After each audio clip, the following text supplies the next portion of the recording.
Welcome to Trending Unpacked, the show that dives into what the world's been searching for and why it matters. Today we're doing a deep dive into something called the Corporation for Public Broadcasting, or CPB. Now, it might usually seem like this quiet sort of behind-the-scenes player in the media world, but lately there's been this real surge, a lot of social media uproar, talk of legislative threats. It's suddenly right in the middle of this pretty fiery public debate. And it's leaving a lot of us wondering, why is this decades-old institution suddenly trending now? Let's try to unpack what's really going on. So if you've been scrolling your feeds recently, especially places like X, maybe TikTok, you've probably seen it, this sudden burst of chatter about, well, CPB, an acronym that maybe for a lot of folks didn't mean much before. You see headlines popping up talking about rumors, really heated debates, and sometimes, more than just whispers about threats from lawmakers, threats to maybe defund it or even shut it down completely. It feels like this institution, which seems like such a bedrock of American media, is suddenly under this intense spotlight. And it's raising a lot of questions and honestly triggering some pretty strong emotional responses online. So what's actually happening behind those headlines? Why is this debate getting so, loud right now? Yeah, and what's really fascinating here, is that while this current buzz around CPB feels incredibly urgent, maybe even totally new to a lot of people, discussions about its funding, about its future, they're actually kind of cyclical. It happens. Well, really? So this isn't the first time? Not at all. These threats that we're seeing, the ones splashed across headlines, amplified on social media, they often represent this complex mix. On one hand, yes, sometimes there's real tangible government action. We're talking specific budget proposals, maybe legislative moves that could genuinely impact funding. But there's also often a significant amount of what you might call, political theater. Political theater, okay. Yeah. CPD has historically been a recurring target in budget fights. Go back to, say, the late 90s or even during the early years of different administrations, Obama's included. Yeah. You saw similar calls back then, defunding talk. It demonstrates this recurring pattern, Yeah. often tied to shifts in political power, broader ideological debates about what role public institutions should even play. Right, the role of government itself. Exactly. So while the current headlines are definitely generating a lot of heat, a lot of concern, it's really important to understand this isn't the first time public broadcasting has found itself, in the crosshairs of these federal budget debates. And these debates, they're not just abstract political fights, are they? They have real consequences. Oh, absolutely. They have very direct implications for you, the listener. It affects the media you consume every single day, whether that's your local news update in the morning, the educational shows your kids might watch after school, or, those deep dive documentaries you tune into on PBS. It all connects back. And the internet, it does what the internet does. It just amplified this whole conversation almost instantly, didn't it? Instantly is the word. An immediate and pretty powerful digital response to these perceived threats. Yeah, I saw those hashtags everywhere. Hashtag save PBS, hashtag defend NPR. They just blew up. Exploded. Across platforms like X, TikTok, they became real rallying cries. It felt like a genuine public outcry. Not just tweets, but like actual petitions started flying around. Exactly. Circulating widely, getting hundreds of thousands, maybe even millions of signatures. Wow. And then you had celebrity support jumping in, which, always helps, broadens the reach, brings it into the mainstream conversation. Definitely. But what really struck me was the satirical stuff, the memes, the jokes. Yes, that's perhaps most indicative, isn't it, of the cultural significance here. People making memes, short videos, joking about the, often darkly humorous idea of losing Arthur or Big Bird. Right. Or seeing a PBS NewsHour set just go dark, the anchor's wandering off. Precisely. It highlights just how deeply ingrained these programs are in the American cultural fabric. For so many of us, these aren't just channels or shows. They're more than that. Yeah, they're part of our childhoods, they're trusted daily routines, essential sources of information we rely on. So the idea of losing them, it hits differently. It's emotional. It really does. It triggers these deeply felt responses, makes people reflect on their own connections, the role these programs played in their own lives. Okay, so maybe we should back up a bit. We're talking about the reaction, but what is the CPB fundamentally? Where did it come from? Right, good question. If we connect this to the bigger picture, the history, the Corporation for Public Broadcasting has this really unique origin story. Mm. It was created back in 1967, came out of the Public Broadcasting Act. 1967. And this wasn't just, another bureaucratic move setting up some government agency. It was actually quite visionary at the time. It was a response to what was happening in media then in the 60s. Commercial TV was booming, expanding rapidly. Right, the three big networks era. Exactly. But it was largely driven by commercial interests, ratings, advertising dollars. That was the focus. The Public Broadcasting Act. That was a deliberate and, importantly, a bipartisan effort back then. Bipartisan. Interesting. Yes, to specifically carve out a public space for high-quality, non-commercial media, dedicated only to education, information, cultural enrichment, free from those pressures of advertising and profit motives that drove everything else. So the idea was we need something different, something purely for the public good. Precisely. It was seen as essential for fostering a well-informed citizenry, promoting critical thinking, enriching the public sphere with stuff that commercial TV just wouldn't or couldn't realistically provide. It really sounds like something from a different era, that kind of commitment to public service through media. It absolutely reflects a different era's thinking about media's role, yes. Okay, so that's the origin, but what about its structure? How does it actually work, especially with funding? Because I think that's where some confusion comes in. Yeah. You mentioned it's not quite a government agency. Right, and that's a key point. Its structure and funding model are quite unique and, can be confusing. The CPB is actually defined legally as a private, non-profit corporation. Private. But it gets government money. That sounds weird. It does sound contradictory, doesn't it? But that's exactly how it operates. It receives federal funding. For instance, in the 2025 budget, the allocation is around $450 million a year. Significant money. Okay, $450 million. That's a lot. But where does it go? What does that funding actually do for people, for you listening? Well, at $450 million, it essentially acts as the crucial financial backbone. It funds more than over 1,500 public radio and TV stations all across the United States. 1,500 stations, wow. Yeah. So this federal support, it gets passed down to the big names, like PBS and NPR, helping enable their national programming. But critically, it also goes directly to local community media outlets, your local station. Okay, so it's not just the big networks. Not at all. A significant chunk of, say, your local public radio station's budget or your regional PBS affiliate's ability to create local news or documentaries that originates with this federal money from CPB. So it's foundational, like the base layer for the whole system. Exactly. It's a foundational piece of the entire public media ecosystem. It allows for that broad reach, that diverse programming that honestly just wouldn't be possible otherwise. Got it. And the mission driving all this, you said, is non-commercial and educational. Indeed. That's the core mission, right, from that 1967 Act. Unequivocally non-commercial and educational, and that is what truly sets it apart from commercial broadcasters. Channels driven by the need to attract advertisers, to sell eyeballs. Right. So the shows it funds reflect that mission. Absolutely. When we talk about CPB-funded programs, we're talking about some of the most respected, most impactful content out there. Content that prioritizes depth, learning, not just chasing ratings for ad sales. Like what? Give us some examples people would know. Okay, well, think about PBS NewsHour. In-depth journalism, nuanced analysis. You often don't find that level of context elsewhere, right? Especially on complex global or national stuff. True. Very different from cable news shouting matches. Very different. Or think about Novi, a staple for science education for, generations now, making really complex science accessible, engaging, fostering scientific literacy. My kids loved Novia. Still do. Exactly. And then there's the beloved kids programming, Sesame Street, Arthur. These aren't just cartoons, are they? Definitely not. They're educational powerhouses. Meticulously designed for early childhood development, teaching social-emotional skills, literacy, numeracy, foundational stuff. And what about radio? On the radio side, think NPR. Morning edition, all things considered, comprehensive news, cultural coverage, informing millions every day.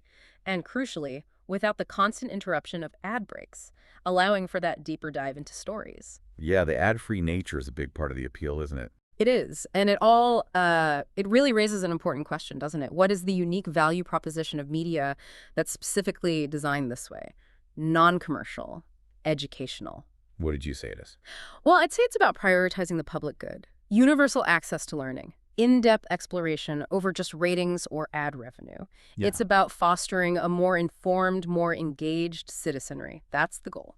Okay, so we have a clearer picture now of what CPB is, its history, its mission, what it supports. But let's circle back to that anxiety, the fear that's driving the current conversation. The what if?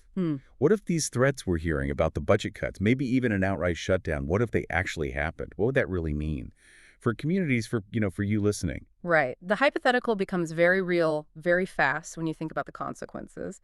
And one of the most immediate, probably most profound impacts, it would disproportionately hit vulnerable audiences. How so? Which audiences? We're talking significant threats, especially to rural and underserved communities, folks who often rely most heavily on public media. Why them specifically? Well, think about it.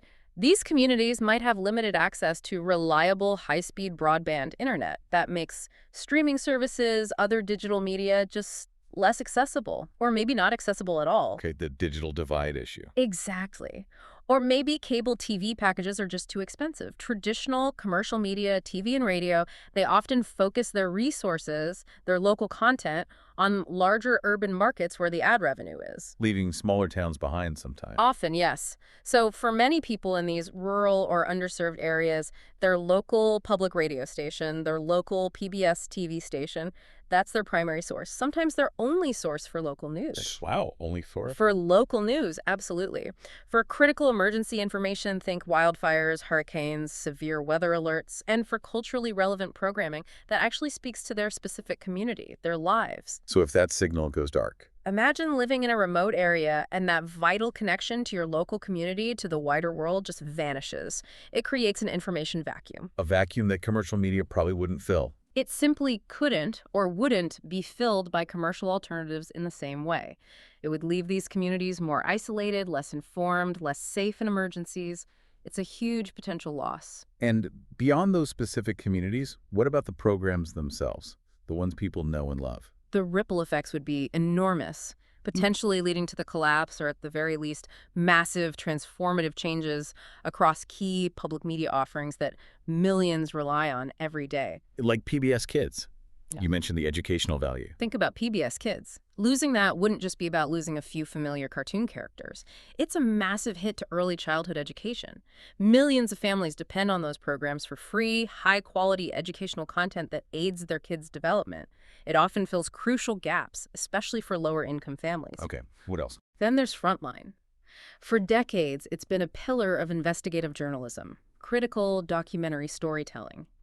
They tackle complex, often uncomfortable truths that, frankly, commercial outlets might shy away from because they're challenging or maybe don't have broad commercial appeal or could upset advertisers. So losing Frontline means losing that kind of deep investigative work. A significant loss for that kind of public interest journalism, yes.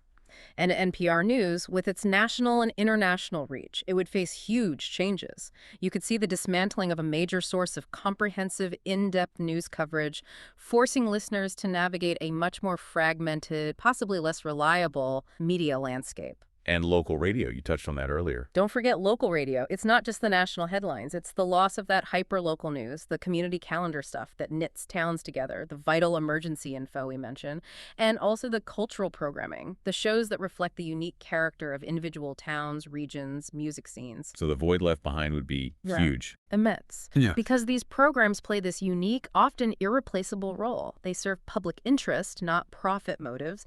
You take that away and there's just less. Less information, less education, less connection. And thinking even bigger picture, beyond specific shows, beyond even specific communities, what are the broader societal ramifications if public broadcasting shrinks or disappears? That's where the implications get really profound, I think. Yeah.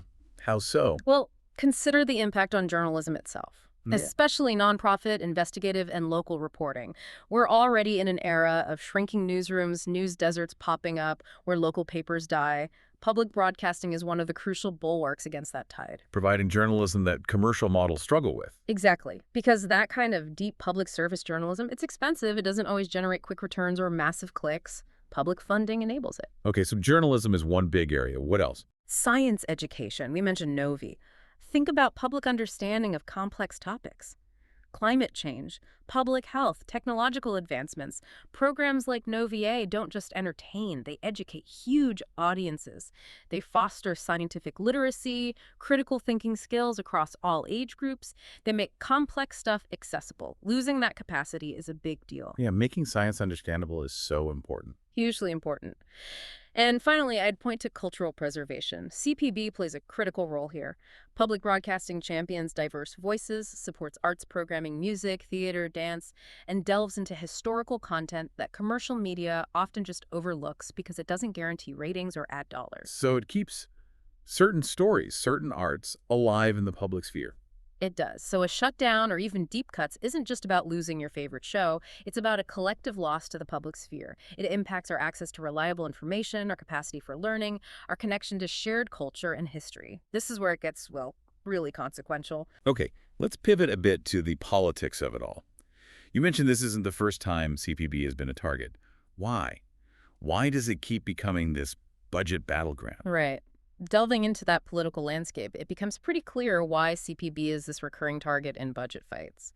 The core argument you usually hear from opponents, the main thrust, tends to be this: taxpayer funds shouldn't support media that has a perceived bias. The biases argument. That comes up a lot with media funding debates. It absolutely does. And it becomes a significant political flashpoint because, well, perceived bias is subjective, isn't it? Depends who's perceiving it. Exactly. It can vary wildly depending on your own political viewpoint, your own media consumption habits.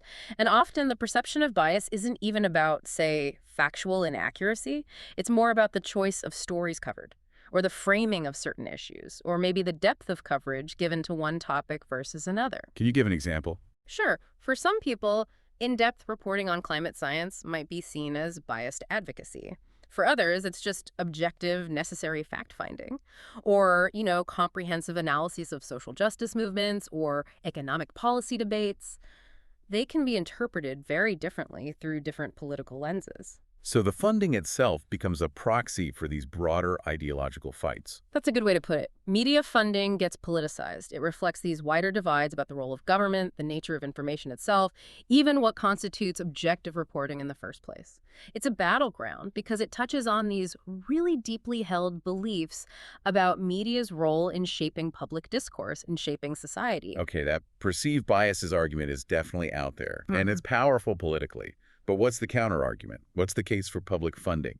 It's important we hear those arguments clearly, too, for balance. Absolutely. And there's a very strong, compelling case made by supporters. They argue CPB is, well, essential, not just nice to have, but essential. For what reasons specifically? Several key reasons that go beyond just, liking a particular show.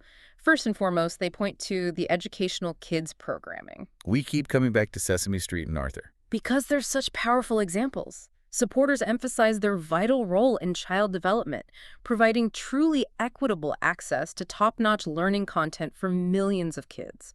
Regardless of family income, regardless of whether they have tablets or expensive preschools, it's like this nationwide, free, incredibly effective virtual classroom. That's a strong point. What else? Secondly, supporters highlight the value of accessible, ad-free news coverage, especially local news. The non-commercial aspect again. Yes. In today's media landscape, which is increasingly cluttered, right? Commercial messages everywhere, sometimes sensationalism chasing clicks, hyper-partisan cable news.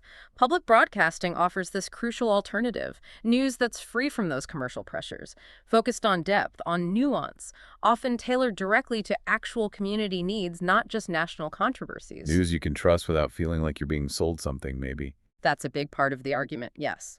Trust and reliability without the sales pitch or the need to keep you outraged to stay tuned in.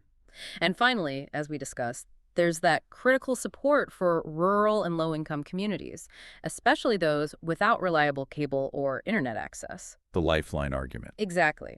For these populations, public broadcasting often acts as that vital lifeline, delivering essential information, cultural content, where other media options are just scarce or non-existent. So these aren't just abstract points, are they? They connect to real people's lives. They connect directly to the everyday lives, the needs, the opportunities of people all across the country.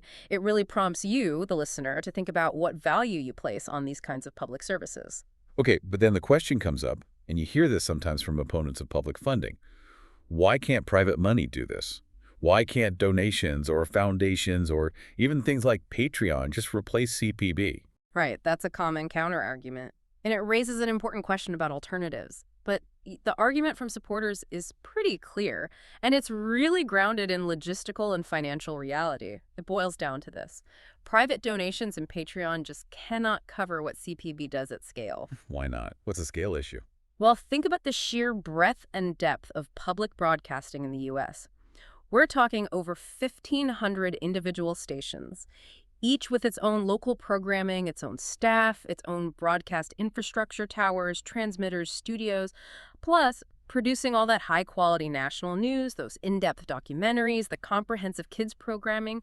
It requires a foundational level of stable, predictable, widespread funding. And private donations aren't stable or widespread enough. They simply can't provide that consistently at the necessary scale. Now, don't get me wrong, individual stations rely heavily on local member donations, and thank you for your support, and corporate sponsorships. Those are absolutely vital. And pledge drives? Exactly. But the federal funding from CPB, that provides the critical baseline, the bedrock that underpins the entire network. It covers essential overhead costs.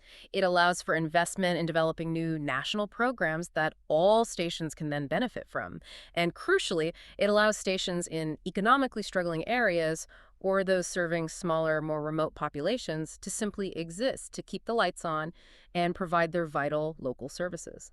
So without that federal piece, the whole thing becomes much weaker, more fragmented, maybe collapses in some places. That's the concern, yes. Without that core federal funding, the inevitably fragmented, often unpredictable nature of private donations just couldn't sustain the comprehensive nationwide service that public media currently provides. So it's not just some money that could be replaced. Supporters argue it's foundational money. It's the literal glue holding the whole diverse system together. Okay, that makes sense.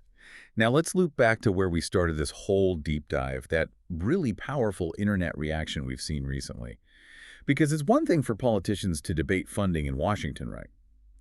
But it's something else entirely to see that debate ignite this kind of grassroots movement online. It really shows how public sentiment can, explode into digital action. And that's where it gets really interesting, I think. It really is. Those trending hashtags, hashtag save PBS, hashtag defend NPR, they weren't just fleeting blips on the screen, were they? No, they stuck around. Felt like real rallying points. They represented this significant outpouring of public feeling, translating into real digital action. We saw them unite really diverse groups of people on platforms like X, on TikTok, people who maybe don't normally jump into political debates, but who feel this deep personal connection to these institutions, to these shows. Yeah, it tapped into something personal. It did. And that digital momentum, it amplifies voices, it creates pressure in ways that just weren't possible, a generation ago. It creates this visible vocal constituency for public media. And it wasn't just hashtags, right? You mentioned petitions, celebrity involvement. Exactly. The public outcry took diverse and pretty sophisticated forms.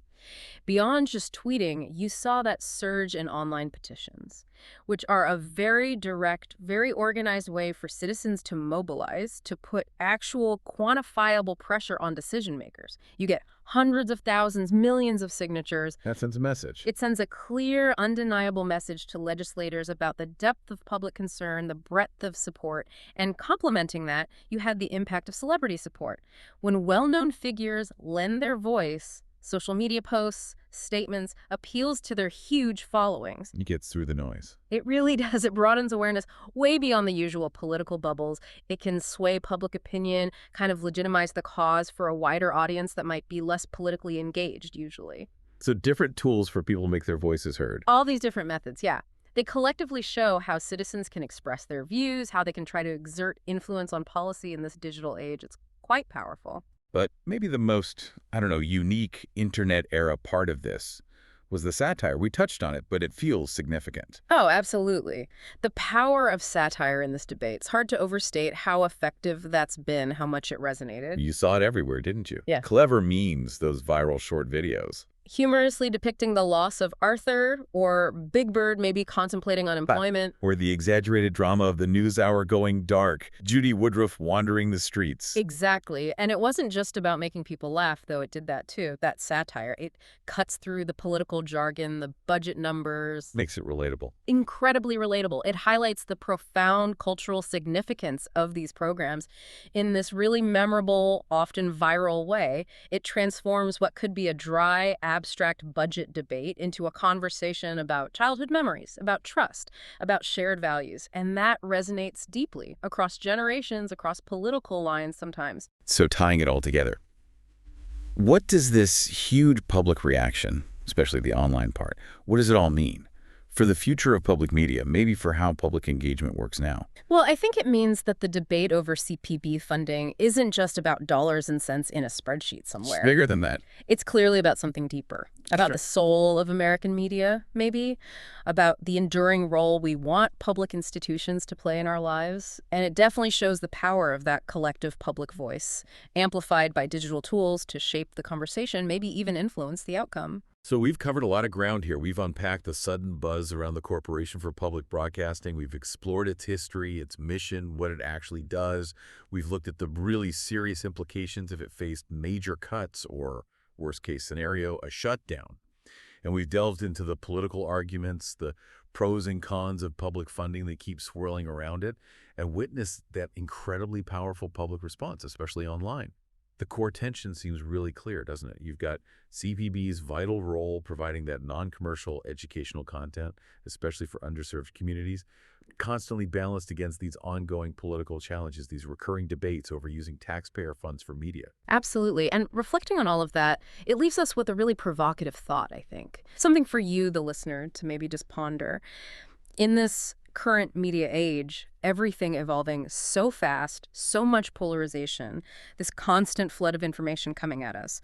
What does this ongoing, the cyclical debate around the Corporation for Public Broadcasting truly tell us about our collective values, about what we consider the public good when it comes to knowledge, to information? What do we value? When we as a society choose how we fund or maybe don't fund non-commercial information and education, we're essentially making a statement, aren't we? Yeah. About what kind of society we want, what kind of information we prioritize. Do we believe access to quality, unbiased content should be like a universal right? Or is it just another commodity, accessible mainly to those who can afford it? That's a heavy question. It is. It forces us to ask, how do we ensure we have a well-informed public? A public capable of critical thinking, capable of engaging in their communities, when the very mechanisms designed for widespread, accessible knowledge are constantly under scrutiny, constantly subject to these political pressures. Something to think about. Definitely something to think about. Yeah. Next time on Trending Unpacked, it's body slams, belts, and viral entrances. SummerSlam 2025 just shook the internet, and we're diving into the top fights and what they mean for the future of pro wrestling.